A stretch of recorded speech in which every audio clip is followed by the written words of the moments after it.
In this video, we're talking about the mods that I made to this Kobalt mini toolbox. Coming up.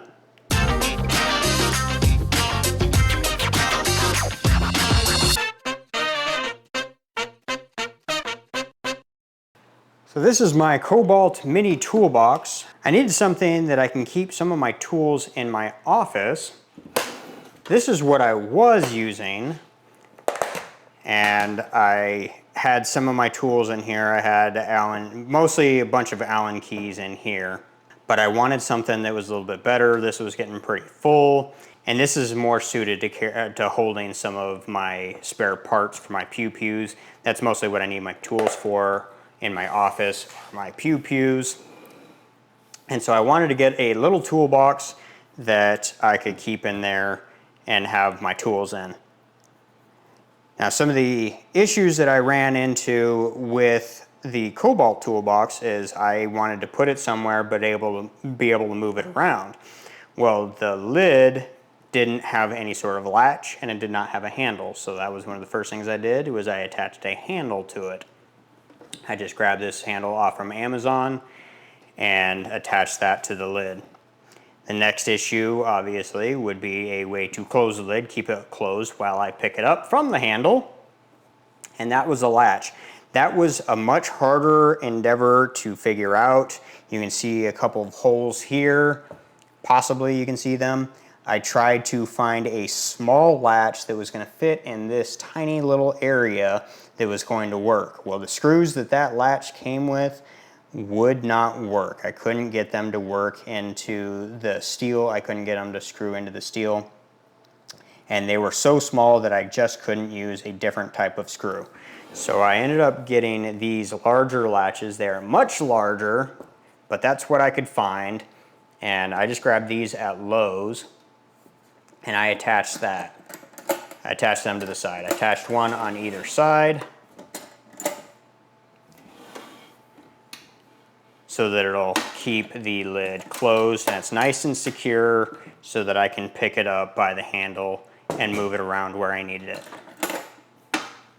I did have to cut the screws off on the inside. I used large washers after drilling the holes, but not that big a deal.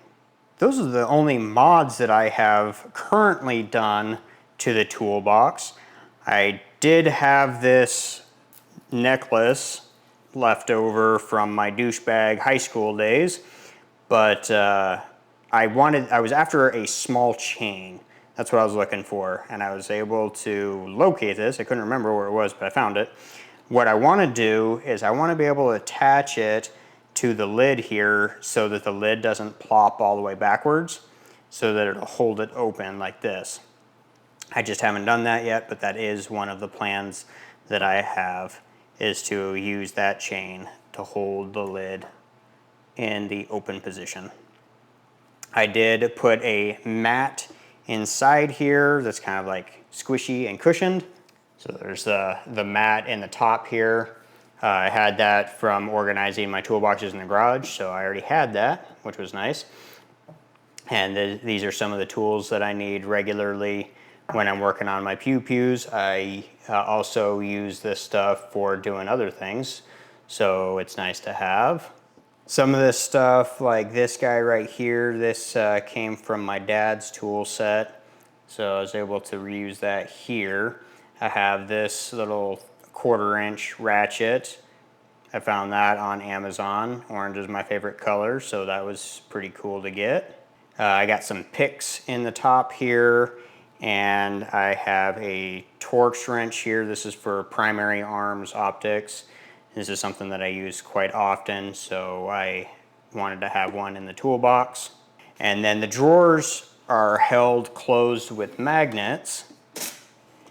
And in this top drawer, yeah, it's kind of a mess because how else can you organize a whole bunch of Allen keys? So a lot of pew-pew accessories come with Allen keys, and this is just an accumulation of that. And then I also keep a set of small screwdrivers in here. And for lack of places or lack of good places to put it, this is the drawer it ended up in. Not the prettiest drawer, but honestly, I don't get in here as often as I used to because I got a bunch of bits that I now keep in this bottom drawer here.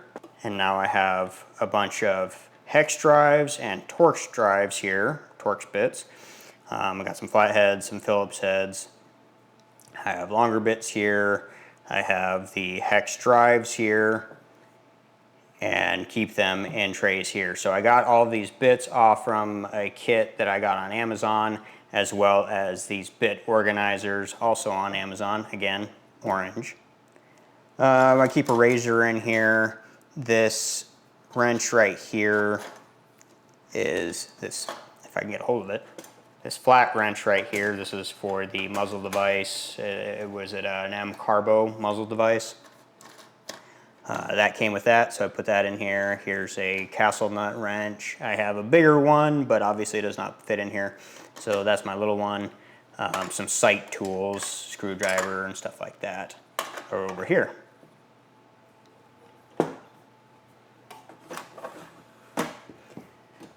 But obviously it's not very many mods to it, but I did have to do a couple of things to make it work. And I am very happy with the way it turned out. And I made it work for my situation. I've seen these going for $40, $50 to $60. I think I've even seen them on $80 on eBay and OfferUp and Facebook Marketplace. And it was like $19.90. It was like 20 bucks at Lowe's. So the fact that they are going for so much is kind of shocking, but they are pretty neat. I did find some other small toolboxes on Amazon that I was considering getting. I've seen almost identical ones, not to this, but the ones that I saw on Amazon. I saw they look identical from like Matco and Snap-on. They just have a different brand name on them. So if you really want them, put a link in the description. They're on Amazon. You can get like the upper and the lower for like $100, $110, $120. And instead of spending the money on eBay for something that says Snap-on. If you don't care about that, then just get this one. It looks exactly the same, except it doesn't say Snap-on on it. So you can grab those on Amazon. So links will be in the description for the handle, for the ratchet, for bit organizers, for whatever else. Those will all be in the description. It doesn't cost you anything to use them, but it does help the channel out a little bit when you do use them. So check those out. And we will catch you on the next project.